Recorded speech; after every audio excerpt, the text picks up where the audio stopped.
All right. So I think what you said was let's get started. So let's get started. Okay. So today, everybody, Suzanne's going to introduce us all here in just a minute. But today's focus, before we get there, we're going to talk about aligning the right people to the right roles, navigating realignment in tough conversations, exploring how BOS-UP supports seat clarity, the power of fractional consultants in today's workforce. And we might have some quick polls. Your input will help us shape the conversation. And we will also have Q&A at the end. And hopefully the polls work. I'm just going to leave with that, Suzanne. And then let's go to the panel. Yes. And thank you so much, Pam. I don't know if you can see everyone's wonderful faces here, but we've been talking about this powerhouse panel for a few weeks now. I have had the privilege of getting to work with each one of these wonderful experts of people. And we have a special guest too, because we have everyone from Here to Elevate. And then we have Stephanie Oden, who has joined us so graciously from our BOS-UP coaching community to really lend another lens to our people and how we can really find those right people for the right seats. And so very excited to be able to offer up all of this expertise. Pam Peterson, who many of you know in our sphere, comes to us with years of experience in training and development and also just dealing with people, right? Just so happy to have you here, Pam. And also Alicia Payne. Alicia has worked with Here to Elevate as not only a fractional, but as our COO. And she has worked with several companies in several industries and verticals and knows very intimately the power of being able to get the right people on the bus for organizations. Shannon Bryant, so good to have you here, Shannon. You have led companies in the people arena and know firsthand very well how to build great companies, teams and great companies by making sure that you've got the right people on the bus. And so just very excited. And also you have the multifamily experience along with Pam that you'll be able to lend to a lot of our viewers today as well. So welcome. Shelly comes to us from, again, outside of multifamily, although she does have a slight connection. So she knows the stuff. She's been in the people and culture and recruiting side of our world. And she has a lot of shared experiences and stories that she'll share today of what she's ran into and encountered in her long career with her expertise in assembling teams and making sure that as she consults with clients and also with people looking for work, how to make sure you don't find yourself in the wrong seat. So really happy to have Shelly and all of her experience on board as well. And we have Stephanie, who I have also given you a slight view into. She's a powerhouse coach. All of us you'll be able to find on LinkedIn. I highly encourage you to go and look Stephanie up as well. She has a very interesting slant on us introverts. And that's all I'm going to say. But if you're an introvert out there, go check her out because she has a lot to offer in that arena. And Joe Kitson, private equity world. This guy has also helped companies large and small transition their people plans. And there could be nothing more difficult, I can imagine, Joe, than some of the work that you've had to do in transitioning companies from one set of ownership to the other and all the challenges that come with that. I'm going to stop talking because there's much more to talk about besides all of us, and we can jump in and get started. Okay, so I've put up a poll there and there is a QR code, and I'm going to type in to the chat the link if you'd rather take it on your computer, which I'm sure most of you would like to do. So hang on just a second. Oh, I had my chat up. There it goes. Always have to remember I'm on a Mac, so it's Command V. So there's the link. And if you go on it, you can take it. How confident are you that your current team members are in the right role? We've already got 2 votes. Quick. Nice. I would imagine too, if you're on this call, you're probably not very confident, but maybe there's a few out there that might be. One's somewhat confident, 50% not sure. That's a good place to start. I think it's a great place to start. Thanks for the poll, Pam. Appreciate it. Yeah, so just to jump in, I'm going to welcome everybody. I am Suzanne Hobson. I'm the founder of Here to Elevate, and I couldn't be more excited to share this topic and conversation with all of you. If you've ever looked around your organization and thought, we have a great people, but why are we so stuck? This session is definitely going to be for you.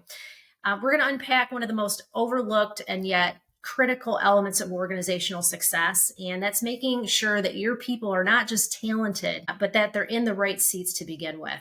And it's not just about filling roles. This is not about recruiting. I want to make that really clear. It's really about clarity. It's about alignment and about accountability. And how do you really set your organization up for success? By looking at your people structure from the very beginning and creating an environment where each person can thrive while driving results that actually move the business forward. So it's not just fluff we're going to be talking about today. We're going to give you some real world examples and some tools that you can take back into your organizations so that you can move the needle where you're working.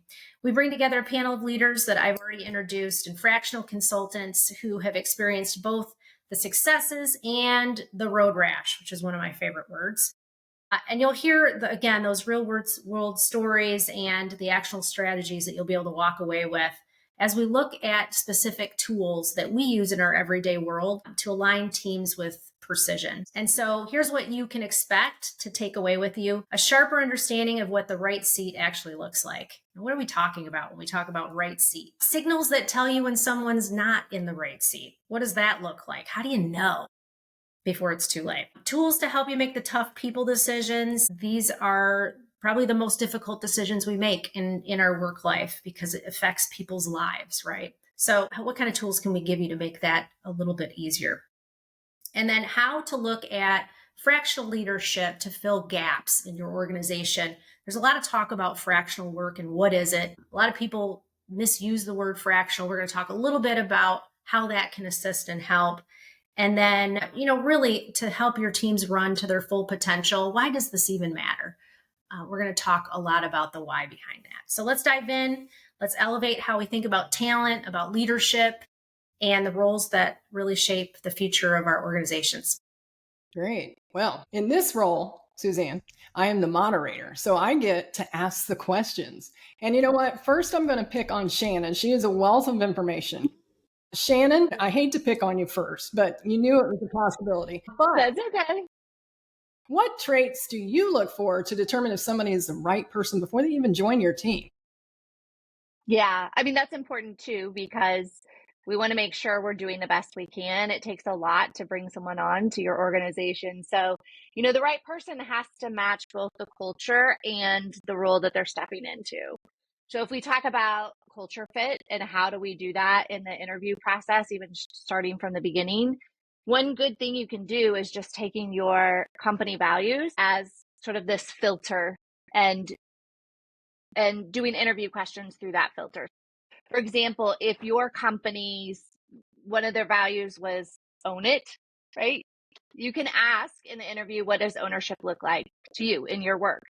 And if they can't give a real example of what ownership looks like, you might question that. Or even if you can't see the ownership in the example that they gave, that might be a little bit of sign that they don't align with your company. And then beyond that, we really want to look at the 3 C's. So the first one, when we talk about this, is as competency. So do they have the skills to perform the role that they're in? And a great interview question here is, if you were starting tomorrow, what would be the easiest part of the job for you and what might be the hardest? And if they are like, oh, it's all going to be easy, there's no hard parts, might not understand the role very well. And if a person who is really competent for that role, they're probably going to give you strategy versus just this task and this task. So something to look for there. And then the second C is commitment. Do they want this role? Do they want this job, not just any job? And I think right now, especially, this is really important in the job market because there are a lot of people out there looking for their next move. And some of them have been looking for a while and maybe getting into that desperate time. And so we don't want your role to be, your position to be their desperate position. We want it to be their desired one. So, you can ask them, and a good interview question for this is, if you, a year from now, what would you say would make this like your right move? Like what would make this the right move for me? Because we want to make sure that they're really envisioning themselves in that role. And you can hear that through their answer. Years ago, I remember going for a promotion, and I already had that idea of like, this is what I want the team to look like and how we want to work together and how we want to communicate, even to like, what outfit am I going to wear and what car am I going to trade my current one in for? Um, Somebody's going to envision that, right? I didn't get the promotion actually. And so I had to like, in my mind, take back the car and take the dress back, but that's okay. That happened. But you can hear that in their answers, and that they've really envisioned themselves in the role. And then the last one is capacity. So do they have the time, the energy, and the ability to do the job well? This one, tell me about the busiest time that you've had. How did you handle that workload? How did you handle the stress? So we're really looking for that company culture lineup, and then the 3 C's. If you have those things and you can see that in the interview, you can feel pretty confident that they're going to be right person for your company and hopefully in that right seat. Great response. I love the capacity question. I wish I had more people ask me that actually. Right. It's a great one. Yeah. Alicia, you're next. All right. Pick me. Yes. Alicia, can you share a story where you hired for values over skills and how that played out? That is an excellent segue question. I Mhm. loved Shannon's Mhm. ability to correlate the core value alignment with the recruiting process. So thank you, Shannon, and thank you, Pam. Mhm. An example that stands out most to me is when I hired a candidate for an accounting role at a prior company. On paper, she wasn't the strongest candidate technically.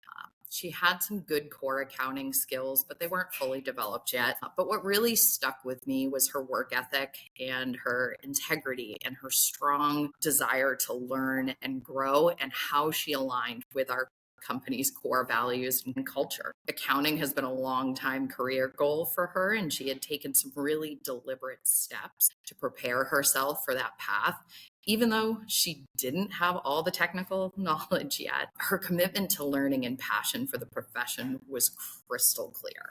There was no question. I did make the decision to hire her based on those qualities: her drive, her humility, the alignment with our company core values. And it really would have been a bigger long-term impact than just her technical expertise. And thankfully, it really worked out. She put in the effort to really work closely with her colleagues to improve her skill and show her passion. And really, within just a few months, she was not only meeting expectations, but exceeding them and leading the expectations of our team, and became a culture carrier, modeling the kind of work ethic and behavior that we expected throughout the organization. So really looking at this experience reinforced to me that technical skills can be taught.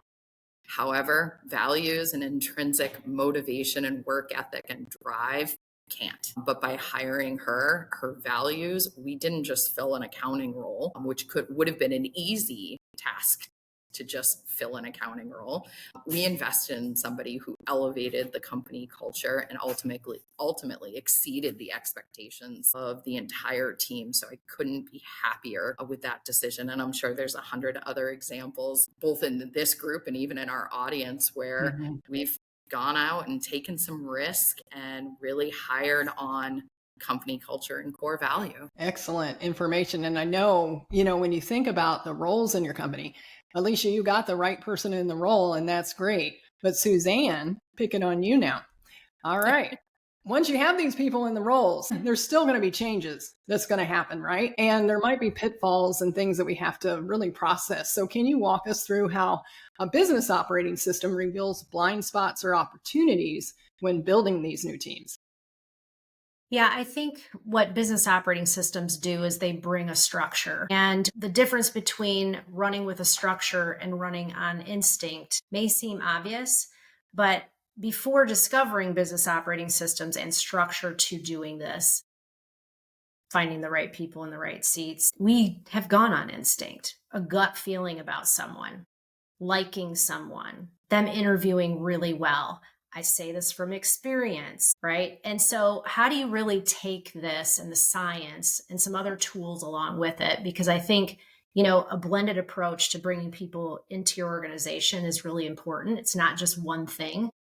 But I think that when you go for guessing from what, who owns what, Shannon had talked about that earlier. One of the first things that we do when we go into an organization is we say, well, who owns the 3 to 5 main accountabilities for that role, right? And if we see some overlap happening where there's more than one person that owns something, that's a red flag. And why is that a red flag? If more than one person owns it, guess what? Nobody owns it, right? And that's where a lot of confusion comes in.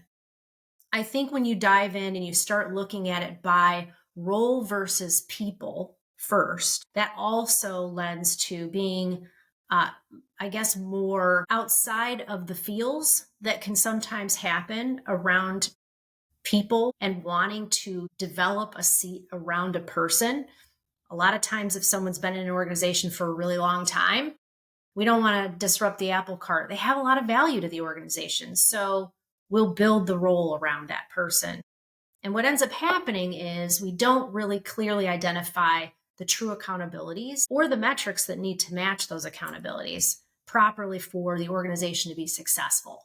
So you have to do the structure work first. It's like building a house, right? And if you don't build that foundation properly, then it will falter, right? And you don't want your house crumbling. There are also, I think, some other tools that I talked about that support finding the right person for those roles. So once you've identified what those 3 to 5 accountabilities are, how do you really find the right person for that? And many of us have tried to shove people, what is it? Round peg into square hole, or square peg into a round hole. It doesn't work. And how many of us have felt like we've been in that spot where someone's been trying to shove, or we've been trying to shove ourselves into the wrong role? You're not as effective. You don't get the results. You're not happy. And that's where turnover can also come in. So there's other assessment tools that, companies use, whether it's culture index, predictive index, DISC.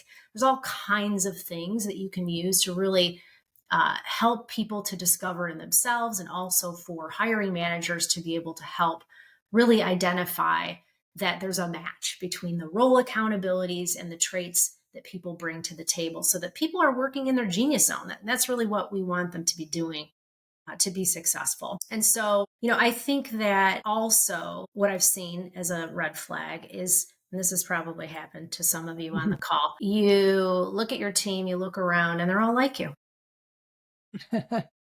Right? You interviewed them, you get along with them, you have the same communication style, right? Maybe we come from the same background, whatever those things are, but you look at your team and there's no diversity in your team. And so right there, you have already, you're playing with not all of the tools that you could have at your fingertips to make a great team. Diversity is so important. And so looking at your organizational chart, your accountability chart in this way helps you to take a step back and say, how can I make this team diverse? Because I need someone that's going to be able to have a different perspective than me. I need someone to be able to challenge me. I need someone that's very fastidious about the details. I need a big picture person, because I need someone that's going to take that vision and really drive it home.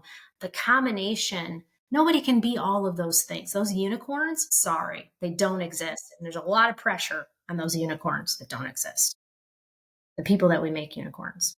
Yes. So I think that's like some of the things, the blind spots that can occur when we're putting people into roles. We're not really matching the roles to the people, and we haven't figured out what the real accountabilities are to begin with. Right. And I know, because of what Suzanne has talked about and what our eloquent staff has talked about the whole time, is the fact that we might have to do role shifts and we might have to do realignment. And when we're in that, maintaining morale is kind of like a challenge. So, when you start talking about that, the one thing that I'm going to throw out before I ask the next question of a next wonderful panelist is that there's the word transparency, right? Most people don't fear change. They fear the unknown. And I know I've been in this situation several times. I know Suzanne personally has been in this situation several times. And it just makes you cry at night because you are just wondering what's going to happen. Whereas if we're more transparent and we let them see the why, and I train on the why all the time, when you have the why and you have the values that are put in front of you and you know what the goal is, as long as I know why we're doing something, I'm going to be more of a team player than if you just try to implement these things and leave me out of the conversation. And I'm telling you, if you do this, your employees will not sleep and they come to work and they're not at their best productivity because they're worried about changes that may or may not affect them. So it's all about transparency when possible. We know there's situations that you do have to keep items to yourself, but anytime that you can be transparent and give your team the why, then that is the strength, and that's what changes everything. So your tone as a leader will set the emotional temperature of the entire process. So when handled with clarity and empathy, even if the results aren't going to be what everybody likes, it's going to be more representation of your team than anything else. So I hope that that is helpful. Before I jump to Stephanie. Stephanie, are you ready? I've got one for you, girl. All right. So what's one thing you'd wish you'd known earlier about aligning people and roles? We all want to hear the answer to this. This has been, so far, it's very connected with what Suzanne, Alicia, and Shannon have talked about, in that nobody teaches you when you're coming up and being a leader, that I have seen in my experience before I plugged in with BOS-UP, about structure and alignment. It is not taught. We would go on gut feeling, or we would find ourselves modeling a leader that brought us on as a leader and moved up the ranks and bang on the tables and do all the things that weren't appropriate to do as a leader. That maybe that was just me and my, in my journey. You learn and you lead differently, operating on gut feeling, or even bad referrals from other people who said, yeah, hire them, bring them on. They'll be great. They'll be fine. And then looking at who is most charismatic, or in my world, it's often called who's the loudest, right? Who is the loudest? Obviously, they're the best because they're going to know how to communicate with all the people because they're so outgoing and all those things. I fell victim to all of those things. Mm-hmm. Until I discovered on my own, and it worked, and I've seen it work with the companies that I work with, is the right fit first, the structure first, and then the person. So structure first and the person, and are they in alignment? Like, I wish I had known that. I wish I had known that competency by itself, how competent they were, that's not enough. I wish I had known that. And just because someone can do it doesn't mean they should do it. Mm-hmm. And that becomes a problem even later when you want to promote a high potential person. If they don't understand structure and alignment, they will continue to do the work that they did before, and you're expecting them to do a higher level of leadership more working on instead of in. And I think that true alignment really is wrapped around your capacity, your commitment, how you resonate with the culture. And I wish that I had known that. And to be able to, it takes courage though, mm-hmm. to push through the misalignment. Mm-hmm. Absolutely. Well, you hit on misalignment. So you're going to be in the hot seat again. How do you know? Congratulations. How did you know when someone is in the wrong seat, and what steps do you take to realign? It goes back to, how is your organization set up, Pam? It really goes back to that, and looking at what are the things operationally that you need. What does your scorecard say? What do the KPIs say? Are they getting it done? Is their performance out of sync? Are they owning it, or are you owning more so of what they're supposed to be doing? And, we've grown up, we've got good relationships. They're going to get it eventually, and they don't. And then you have to look at your team. You have to look at your team overall, because they know, And this is where gut comes in. There's a gut feeling when you know that your team is off, but then using the tools like your meeting cadence to see, hey, where are we off? Because if the team doesn't trust each other, you're not going to be able to take days off. It's going to be an unpleasant experience for you to manage and navigate that team.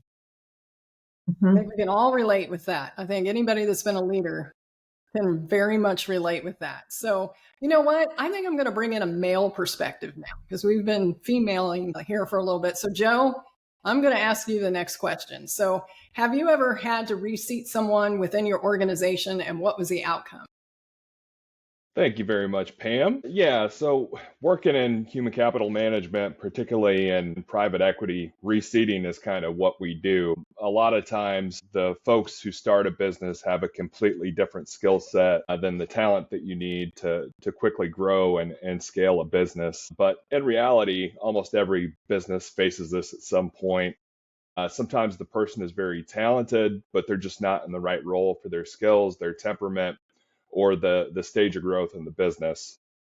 So, yeah, I think one of the most common examples would be a really highly skilled salesperson who's been an individual contributor for most of their career.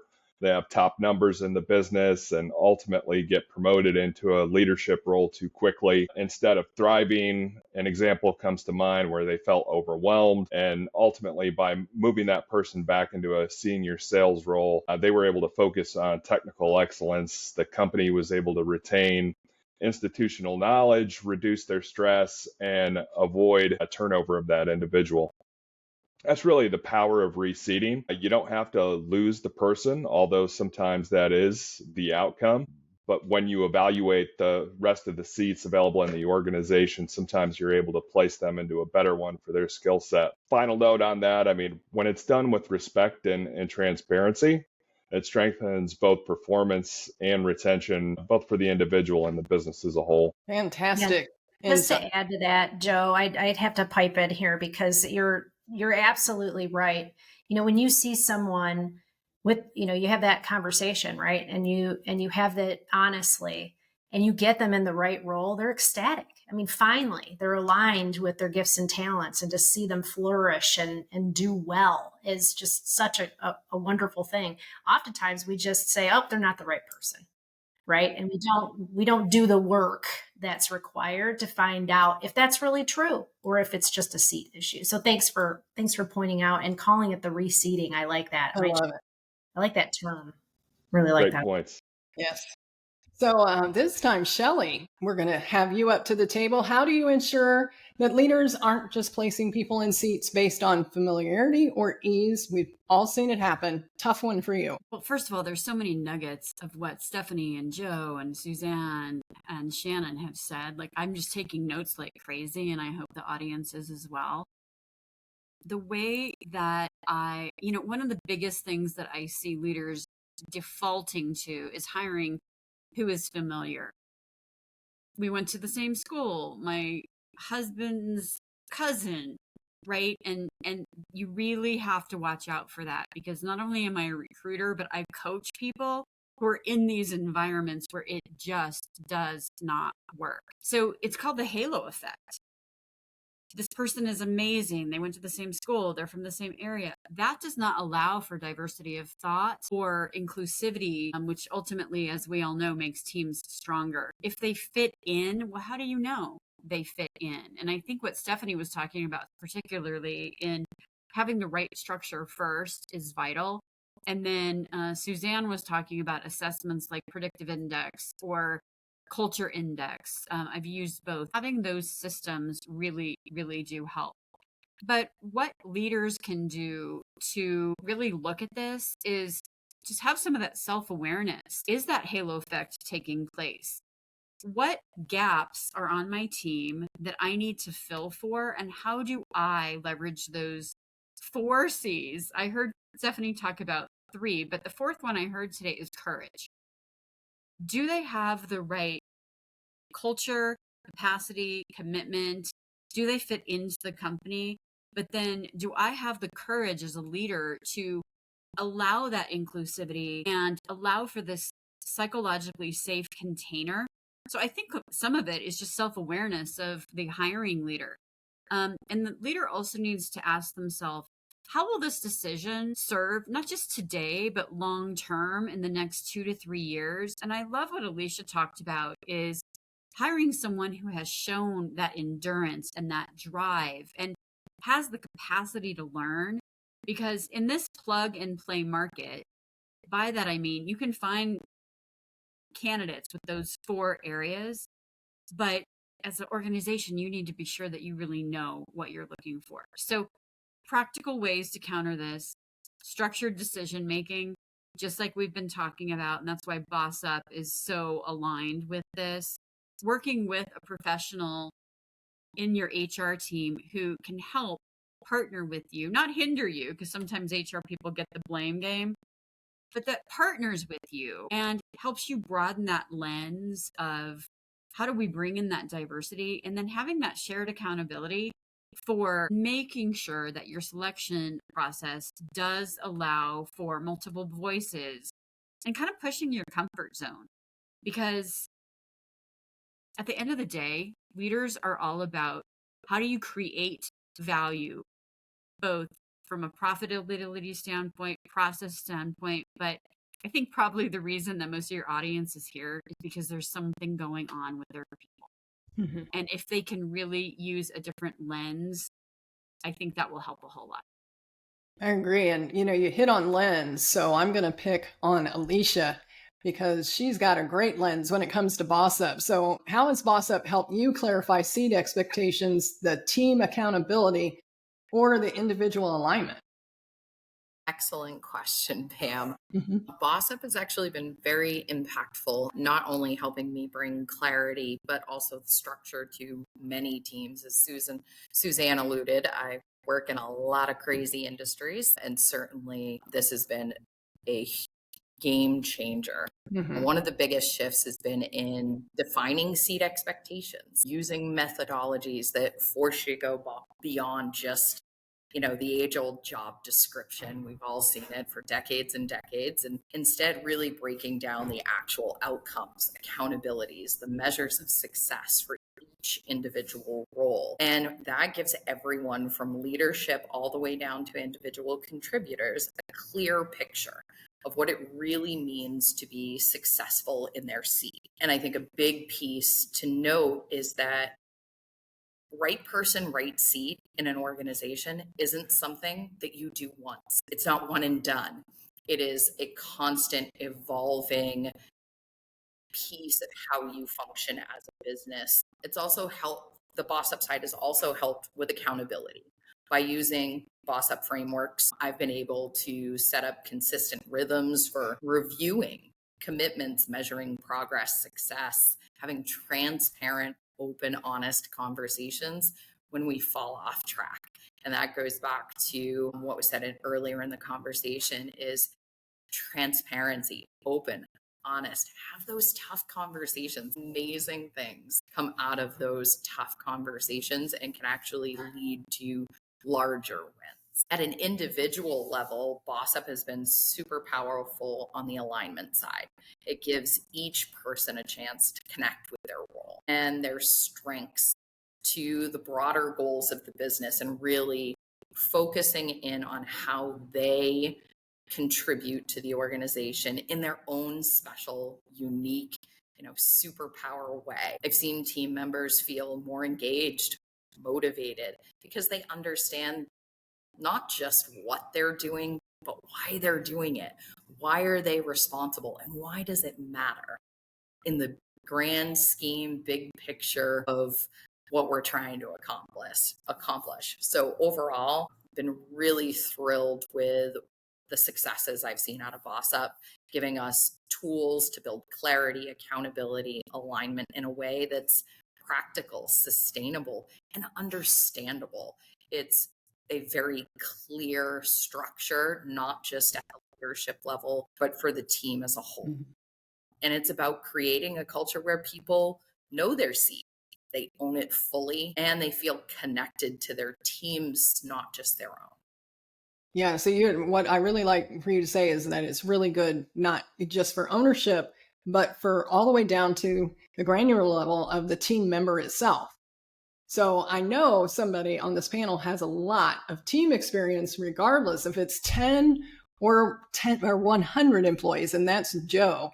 So Joe, what does the right seat look like when you're comparing 10 seats to 100? Because that's a big jump, and I think that's where a lot of people that are here are probably struggling right now because of growth. That's right. It is a big jump, and I think this ties in very well to my previous response. And in early stage or entrepreneurial business, everyone has to wear a lot of different hats, as they say. The right seat is about versatility, grit, alignment with the founder's vision is absolutely critical. Role definitions are still somewhat fuzzy. Flexibility is really more valuable than specialization at that point in the business journey. Cultural fit and willingness to take on other duties as assigned, as they say, is absolutely critical. And once you start to grow and you hit that 100 employee threshold where you're really scaling, specialization starts to become more important to the team, more important to the business. Leaders need to lead, operators need to operate, and the right seat is about role clarity, accountability, and measurable outcomes. You now need formal management layers. You need systems, clearer swim lanes between departments and teams. And one final thought is emotional intelligence. So I think at the point when the business is, hitting 100, even a couple hundred employees, emotional intelligence becomes as important as technical skill because leaders have to motivate and they have to retain their teams. Yeah, I agree. And that's, why I was really excited to hear what Alicia was saying on that subject too, because, when you hire somebody that needs some technical expertise, but you've got that culture, that's really a key indicator. And it's been repeated a couple times on this call. So on that note, we know what happens when we have good culture sometimes, but sometimes there's very strong culture and sometimes company culture alignment is completely missing. Shannon, you can tell us how to deal with both, I hope. I know she can. Maybe, yeah. Well, I think, when alignment's strong, you've got clarity, you've got accountability. Everyone really has their eye on the same ball, as they say. And so you've got people then spending less time debating on like, what are we going to do versus, hey, how are we going to do this? And everybody working towards the, how are we going to do this? And it really creates these high performance environments. And Suzanne and I just a couple of days ago saw a really great example of this in a working with an organization, and they were still new to kind of this way of thinking, the boss way. And you could tell that was just a really productive meeting, and everybody knew like these are the main things that we're all focused on. So it's really great to see and be reminded of in real time. And then, when alignment's missing, the opposite of all of that shows up really quickly. You've got confusion, duplicative work. I'm doing the same thing, and then Sally, 3 offices down, has been working on the same thing for a week. And so you get people who everybody's still really busy. We're just not productive. And so I think that's the big difference in that alignment.